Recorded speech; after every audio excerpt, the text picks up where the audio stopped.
Hello viewers, welcome to Bhavani కథల ప్రపంచం. మొదటిసారి నా ఛానల్ చూసిన వారు సబ్స్క్రైబ్ చేసుకోవడం మర్చిపోవద్దు. సరే, కథలోకి వెళ్ళిపోదాం. కాల్గల్ విభిన్న ప్రేమ కథ 10వ భాగం. ఆ రోజు తీర్థ ఆఫీస్ నుండి ఇంటికి వస్తూ పరాగ్గా అనార్కలి డ్రెస్ ఉన్న బట్టల షాప్ వైపు చూసింది. ఆమె ఇదివరకు చూసిన డ్రెస్ అక్కడ లేదు. దాంతో ఏంటిది, నిన్నటి వరకు ఉండాలి కదా, ఇప్పుడు డ్రెస్ లేదు, లోపల పెట్టేశారా అని ఆలోచిస్తూ అట్టగా వెళ్ళి మిగిలిన డ్రెస్సెస్ని తప్పించి చూస్తుంటే బయటకు వచ్చిన మరొక సేల్స్ గర్ల్ ఏం కావాలి మేడం అని అడిగింది. నిన్నటి వరకు ఇక్కడ ఒక నార్కలి డ్రెస్ ఉండాలి కదా అని అంటుంది తీర్థ. ఆమె మాట పూర్తి కాకముందే, అది ఎవరో కొనుక్కున్నారు మేడం, మీకు కావాలంటే ఇంకా చాలా వెరైటీలు ఉన్నాయి, చూపిస్తాను, లోపలికి రండి అందామె. ఆ అమ్మాయి చెప్పింది వినగానే వేరే ఎవరూ కొనేసుకున్నారా అని బాధగా ముఖం పెడుతూ నాకు ఇంకేం వద్దు అనేసి తను వెళ్లాల్సిన దారిలో వెళ్తూ, నాలాంటి వాళ్ళు కొనుక్కోవాలి అనుకుంటే అప్పటి వరకు కోరుకున్న డ్రెస్ ఉండాలి కదా, నేను డబ్బు కూడేసుకొని కొనుక్కోవాలి అని అనుకునే లోపే చూడగానే నచ్చిన వాళ్ళు కొనుక్కుంటారు, దేనికైనా రాసిపెట్టి ఉండాలి అనుకొని బాధగా వెళ్ళిపోయింది తీర్థ. ఆదివారం సెలవని పక్కనే ఎగ్జిబిషన్ జరుగుతుందని తెలిసి అక్కడికి వెళ్ళింది తీర్థ. అక్కడ రంగురంగుల గాజులు, కొత్త కొత్త డ్రెస్సులు, రకరకాల వస్తువులు, పెద్దవాళ్ళు సైతం ఆటలు ఆడి ఆనందించే ఎక్విప్మెంట్స్ చూసి ఆమెకు చాలా సంతోషంగా అనిపించింది. ఎంత సందడిగా ఉంది ఈ ప్రాంగణం అని అనుకుంటున్న ఆమె చూపులు ఒక చోట నిలిచిపోయాయి. ఇంచుమించు ఆమె వయసున్న అమ్మాయి తన తండ్రిని ఏదో కొనమని బ్రతిమలాడుతుంది. ఆ తండ్రి కూతురి చేత ఇంకా ఇంకా బ్రతిమలాడించుకోవాలని, కావాలనే కొనను అని బెట్టు చేస్తున్నాడు. ఆ అమ్మాయి మరి కాస్త ముద్దుగా గోముగా అడిగేసరికి ఇక నటించలేక ఆమెకు కావలసింది కొనుక్కోమని గ్రీన్ సిగ్నల్లా నవ్వాడు తండ్రి. దాంతో ఆమె ఆనందంగా నవ్వుతూ తండ్రిని హత్తుకుని వేరుపడి ఆమెకు కావలసింది ఎంచుకునే పనిలో లీనమయ్యింది. తీర్థ ఆ తండ్రి కూతుర్లను చూసి చిన్నగా నిట్టూర్చి, మా నాన్న నాకు నచ్చినవి కొనకపోయినా పర్వాలేదు, ఆయనకు మిగిలి ఉన్న బంధంగా నేనొక దాన్ని ఉన్నానని ఆయన గుర్తిస్తే అంతే చాలు అనుకుని ముందు ముందుకు వెళ్ళి అన్నీ చూస్తుంటే కుటుంబ సమేతంగా వచ్చిన వాళ్లే అందరూ కనిపిస్తున్నారు. నాకు సాధ్యపడిన వాటి గురించి ఆలోచించడంలో, బాధపడడంలో అర్థం లేదు అనుకొని రకరకాలుగా ఉన్న గాజుల దుకాణాల వైపు దృష్టి సారిస్తూ వాటిని చూస్తుంది. మంచి మంచి డిజైన్స్తో, రకరకాల పూసలతో, మెరుపులతో అందంగా ఉంటున్న గాజులను చూస్తుంటే ఆమె కళ్ళు మతాబుల్లా మెరుస్తున్నాయి. దాంతో ఒక గాజుల దుకాణం దగ్గరకు వెళ్ళి తనకు నచ్చిన పూసలతో అందంగా ఉన్న డజను గాజులు తీసి చూపిస్తూ ఇవి ఎంత అని అడిగింది. ఆ సెట్ 200 అన్నాడు షాప్ వాడు. ఆ మాట వింటూనే 200 అని ఆశ్చర్యపోయి, ఆ డబ్బులతో 4 రోజులు ఇల్లు గడుస్తుంది అనుకొని వద్దు అనేసి ముందుకు వెళ్ళిపోతూ, ఇలా అయితే నేను ఎగ్జిబిషన్లో ఏ వస్తువు ఎంత అని అడగాల్సిన అవసరం కూడా లేదు అనుకుని ఊరికే అన్నింటినీ చూసేసి బయటకు వచ్చేసి దారిలో చికెన్ కొనుక్కొని ఇంటికి వచ్చేసింది. ఇంటికి వచ్చి వంట చేస్తూ నచ్చిన వస్తువు కొనుక్కోలేని పరిస్థితిని ఎప్పటికి దాటుతానో అని అనుకుంది. మీ నాన్న గురించి ఆలోచించకపోతే దాటుతావు అంది అంతరాత్మ. అంటే అంది తీర్థ అర్థం కాక. మీ నాన్న సంపాదించి నీకు ముద్ద పెట్టడం నేనింతవరకు చూడలేదు. ఆకలి అయినప్పుడు నీళ్లు తాగి బ్రతకావు. చిన్న వయసు నుండే పనికి వెళ్ళడం మొదలుపెట్టి నీ ముద్ద నువ్వే సంపాదించుకున్నావు. ఇక ఇప్పుడు మీ నాన్న తాగి తందనాలు ఆడుతున్నా కూడా ఆయన గారికి రోజు చికెను, మటలు, చేపలు అని రకరకాలుగా తెచ్చి వండి పెట్టడానికి నీకు డబ్బులు ఉంటాయి, కానీ నచ్చిన డ్రెస్ కొనుక్కోవడానికి ఉండవు కదూ అంది అంతరాత్మ. నేను నచ్చిన తిండి తినలేకపోతున్నానని నాన్నకు నచ్చిన తిండిని ఎందుకు దూరం చేయాలి? ఆయన తప్ప నాకు ఇంకెవరున్నారు? నేను సంపాదించింది దాచుకొని ఏం చేయాలి అని అడిగింది తీర్థ. డబ్బులు దాచుకొని పెళ్లి చేసుకో అంది. పెళ్ళా అంది తీర్థ ఆశ్చర్యంగా. ఏం, పెళ్లి చేసుకోకుండా ఇలాగే కష్టపడిన డబ్బు మీ నాన్నకు ముట్టు చెప్తూ ఉంటావా అని అడిగి, అందుకే నీ దారి నువ్వు చూసుకో అంది అంతరాత్మ. లేదు, నా దారి నేను చూసుకోలేను, అంత స్వార్థపరురాలిని కాదు నేను అంది. మరి మీ నాన్న చేస్తున్నది ఏంటి? అతని స్వార్థం అతను చూసుకోవడం లేదా? నువ్వేమైనా మగపిల్లాడివా ఎలా ఉన్నా పర్వాలేదనుకోవడానికి? నచ్చిన తిండి తింటూ, నచ్చిన డ్రెస్ వేసుకొని, నచ్చిన వాడిని ఎంచుకొని పెళ్లి చేసుకొని హాయిగా ఉండకుండా నాన్న నాన్న అని నీ గురించి ఆలోచించని వ్యక్తి గురించి నువ్వు ఎందుకు ఆలోచిస్తున్నావు అని అడిగింది అంతరాత్మ. జన్మనిచ్చారు కాబట్టి ఆయన బాధ్యత నాది. అమ్మ, అన్నయ్య లేకపోయినా నేను బ్రతికి ఉన్నాను కాబట్టి ఆయన చూసుకోవాల్సింది నేనే. అందుకే నా తండ్రిని చూసుకుంటూ ఇలాగే ఉండిపోయినా నాకు అభ్యంతరం లేదు అంది తీర్థ. నీ కర్మ.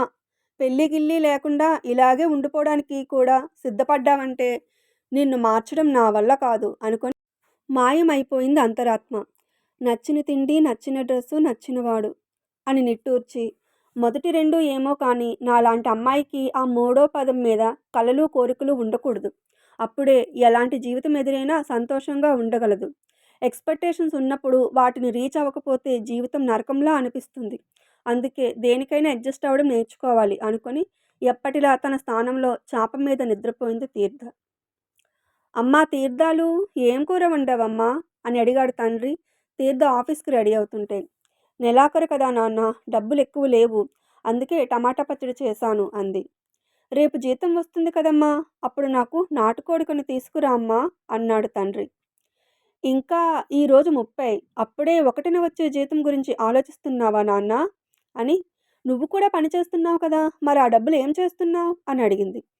ఏం చెప్పమంటావు తల్లి, నేను పనిచేస్తున్న కన్స్ట్రక్షన్ పక్కనే పేకాట క్లబ్ ఉంది. మరీ దారుణంగా ఒక ఆట పందెమే 50,000 అంటున్నారు. అటువంటి వాళ్లతో నేనెక్కడ ఆడగలను. అందుకే నా బోటి వాళ్లతో 100, 200కు ఆడుకుంటున్నాను, ఓడిపోతున్నాను.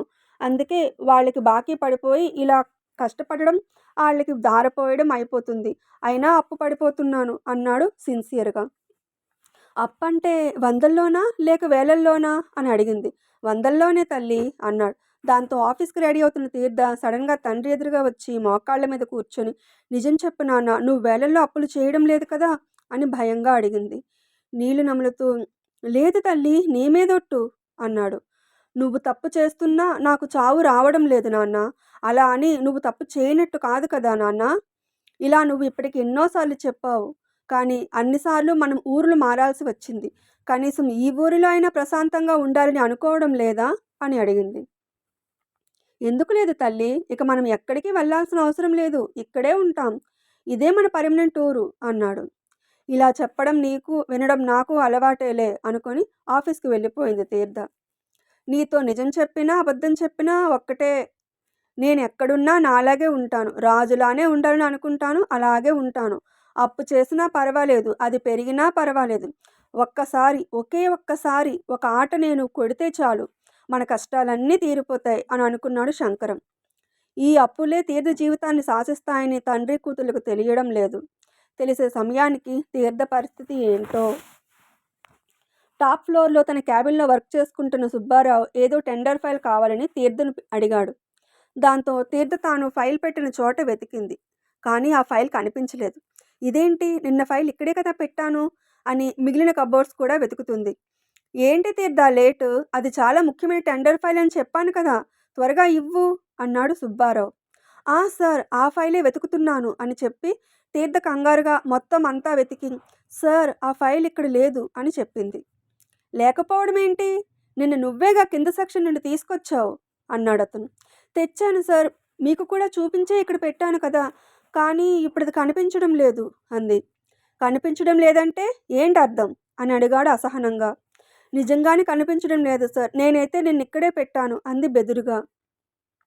ముక్కు మీద కోపం ఉండే సుబ్బారావు ఆ మాట వింటూనే కళ్ళని పెద్దవి చేస్తూ, కనిపించడం లేదు అని అంత సింపుల్గా చెప్పేస్తే నీ తప్పు లేనట్టా అని కోపంగా అడిగి, అది చాలా ముఖ్యమైన టెండర్ ఫైల్, దాన్ని నువ్వే పోగొట్టావు అని మరో సెకనులో అనుమానంగా చూస్తూ, పోగొట్టావో లేక డబ్బు కోసం ఎవరికైనా అమ్మేశావో అన్నాడు. ఆ మాట వింటూనే తీర్థ కళ్ళల్లో నీళ్లు తిరుగుతుండగా, అంత మాట అనకండి సార్, మీరు అంటున్నట్లు నేనేం చేయలేదు, నన్ను నమ్మండి. ఆ ఫైల్ ఈ ఆఫీస్లోనే ఎక్కడో ఉండి ఉంటుంది అని అన్ని గదులు ఆ ఫైల్ గురించి వెతికింది, కానీ ఫలితం శూన్యం. దాంతో నిరుత్సాహంగా ఖాళీ చేతులతో సుబ్బారావు దగ్గరకు వచ్చింది. ఏదో నిజాయితీవంతురాలిలా నువ్వే అంతలక్క వెతికితే నువ్వు తప్పు చేయలేదని నేను నమ్ముతానని అనుకున్నావా అని సుబ్బారావు అడిగి ఆమె వైపు ఆవేశంగా చూస్తూ, దీనికేంటి నీ సమాధానం అని అడిగాడు.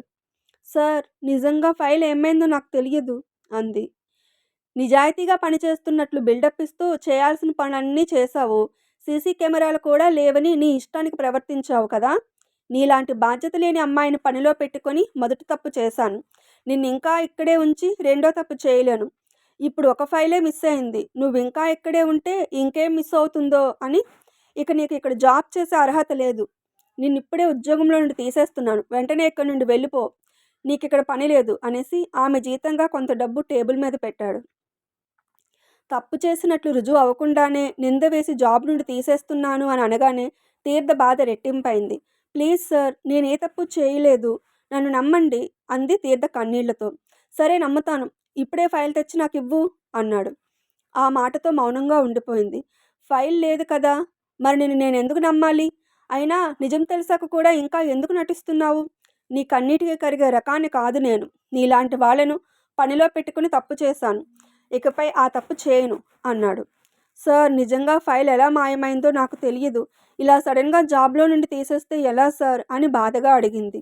ఆహా, తప్పు జరగగానే తీసేయక అమ్మా నిన్ను 4 రోజుల తర్వాత పనిలో నుండి తీసేస్తాను అని ముందుగా చెప్పాలా అని తిట్టి, నోరు మూసుకొని ఇక్కడి నుండి కదులు. నిజానికి నీ వల్ల ఫైల్ పోయినందుకు నీ మీద పోలీస్ కంప్లైంట్ ఇవ్వాలి. కానీ దానివల్ల నాకు ఒరిగేది ఏం లేదు. ఏదో ఆడపిల్లవని వదిలేస్తున్నాను అన్నాడు సుబ్బారావు. ఇక బ్రతిమిలాడినా లాభం లేదని, అప్పటికే స్టాఫ్ అంతా గుమిగూడి తమాషా చూస్తున్నారని అతను పెట్టిన డబ్బు వంక చూసింది తీర్థ. తన అండర్లో ఉన్న ఫైల్ పోయిందని తన మీద నింద వేసి జాబ్ నుండి తీసేశారు. అయితే నెలంతా పనిచేసిన జీతం ఎందుకు వదులుకోవాలి అనుకొని టేబుల్ మీద ఉన్న డబ్బు తీసుకొని తన హ్యాండ్ బ్యాగ్లో పెట్టుకొని ముభావంగా తీర్థ ఆఫీస్ బయటకు వచ్చింది. 2 అడుగులు వేసిందో లేదో అప్పుడే ధ్రువ్ కారు ఆమెకు పక్కగా ఆగింది. దాంతో పరధ్యానంగా ఉన్న తీర్థ అదిరిపడింది. ధ్రువ్ కారు దిగి ఆమె వైపు వస్తూ, హాయ్ బ్యూటీ, ఏంటి అలా ఉన్నావు? నీ అండర్లో ఉన్న ఫైల్ పోయిందా అని సాగదీస్తూ అడిగాడు. ఇంకా ఉంది. ఫైల్ పోయిన విషయం ధ్రువ్కెలా తెలుసు? అంటే ఫైల్ అతనే మాయం చేయించాడా? తమ్ముడు వల్ల ఒక జాబ్ పోతే అన్న వల్ల ఇంకో జాబ్ పోయిందా? ఇప్పుడు తీర్థ పరిస్థితి ఏంటి? తర్వాత ఏం జరుగుతుందో తదుపరి భాగంలో విందాం. చాలామంది అప్డేట్ వింటున్నారు కానీ సబ్స్క్రైబ్ చేసుకోవడం లేదు.